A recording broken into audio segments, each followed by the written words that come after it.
Why not? Here we go.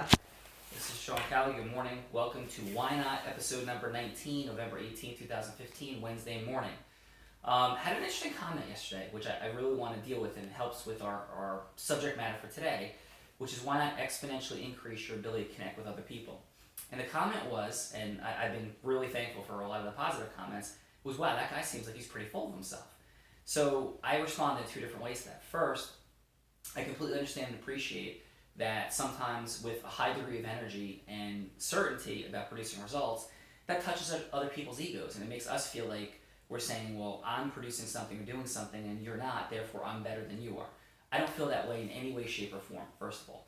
Second of all, though, I do take all feedback and say, hey, wow, what can I do to make everyone feel even more comfortable? But it's possible to reach everyone. And the goal can't always be to reach everyone, but you certainly want to try. So I sat back and thought a little bit about some of the last Why Not videos, and I realized potentially that in my desire to accelerate and give energy and keep things short, because people are saying, hey, let's try to keep it shorter, and I'm dabbling with the appropriate and the optimal length for this to help as many people as possible, I sat back and said, sometimes some of these last videos are going fast, high energy, and people, as they wake up in the morning, are probably not running with me. My desire is to kind of like shock people and get people moving and living a cause, but maybe they're not that quite there yet. So I want to have a moment of explaining a key principle that maybe I was missing for a few Why Not Huddles, and maybe I wasn't, but I'm willing to explore it, which is called empathy. And it exponentially increases our ability to connect with others and is an enormously essential part of things. So let me share this. If there are folks out there that are struggling, that are challenged, that are really feeling some level of despair, sadness, down, it's completely normal. People feel those feelings every day. And the Why Not Huddles, we're not trying to make people wrong for feeling that way. We're trying to share that there's a way, we certainly want to feel all of our feelings continuously. And I'll share a perfect few examples in a moment. But at the same time, we want to understand that those feelings really are a choice. And that's a hard statement to make. Now, I'm not talking somebody's clinical medical issue. It's not what I'm discussing. I'm not Tom Cruising on Oprah in this conversation. I understand that people have medical dynamics that have to be dealt with.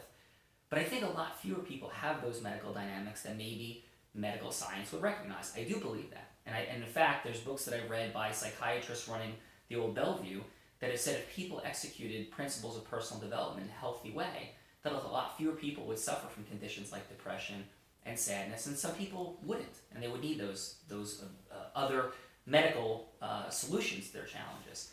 But for a lot of it, what this is all about really is understanding that I believe in human capacity. And I believe in Miracle on Ice from 1980. I believe when I see people produce amazing results in the athletic field or in business in their careers. And I don't think that necessarily makes them better people. I'm not somebody who runs around wanting to worship other people for the achievements they have. And yeah, behind me I have autographed pictures and from people who produce outstanding results because I think it represents the best of the human capacity. And yes, I do believe in my human capacity. I do believe in my ability to produce results. But I also believe that for every single person watching this video and who walks the face of the earth, I believe in that capacity. But I also remember when I went through challenging times, I have failed, and I've redefined failure, but I'll use a normal, ordinary word for it, failed at producing the results and outcome I've wanted 100 times for every success I've had. I've dropped the big pass in the big game as well as catching the big pass in the big game. I've struck out in a key spot as well as getting that hit. I've had business ventures where I've lost a lot of money. I've had people hurt me, and I'm sure I've hurt, and I know I've hurt other people.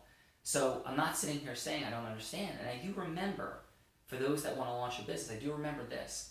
When I first started my law firm, I wanted to quit every single day for at least the first year. So you hear me talk about the acceleration and buying a beach house, but I wanted to quit every day. I was scared. I thought judges wouldn't listen to me because I was too young. I thought clients wouldn't listen to me because I was too young. At times, and I had a lot of confidence that I was producing great results and had the ability to produce great results, but there were moments where I said, do I really? I had doubt. I had fear. I was sad. I was scared. I felt alone. I felt like I didn't want to get up the next day and do it again. I didn't want to ask for business. I didn't want to create the speaking engagement. I didn't want to do those things. So if we've been going a little too fast in the Why Not Huddles for people to think that we don't understand if you're feeling those ways, we do. And we're not saying that feeling that way is wrong. It is completely normal and natural to feel every day like life is a challenge. It is normal and natural to feel like you can't do it again. You can't face another rejection, another failure, another moment of feeling alone, or maybe you've reached a plateau where it's pretty good and you feel like there's no higher you can go. Those are all normal, healthy, and natural feelings. What we're talking about on Why Not, though, is that those normal, natural, healthy feelings, there's other feelings that you can have, other thoughts, other actions that could really accelerate you getting closer to more of the thoughts, feelings, actions, and results that you want even more. And that's what we're here to do. So I really appreciate the comment. And I promise you that, yes, I am confident, and maybe that makes me at some level full of myself, but it comes from a place of empathy and caring and understanding that it took a lot to get here. And I don't want to feel those other ways. And even, yes, I do when I don't follow the system and pattern feel those ways also. I'm simply sharing that for all of us together that are watching these videos and that walk the face of the earth, we can feel a different way every day that's stronger, that's healthier, that's better, and carries empathy towards other human beings that aren't feeling that way, so we can connect better with them. And everyone has pain. No matter how successful, no matter how happy, no matter how strong, everyone has pain. And having empathy for the pain of the weakest and the strongest is an amazing accelerant, genuinely so. Not, oh wow, I'm really sorry to hear that. And guess what happened today for me? But truly connecting and understanding those people's feelings, that's the key elixir to connecting with other human beings, which is essential for us to really be happy and be fulfilled, and for us to produce the results we want. Hey, it's Wednesday. I hope you have a fantastic day. And if you haven't seen some of the earlier videos, please watch them. Please share this. Our desire is to get people moving towards the results you want. Thanks very much. Have a great day.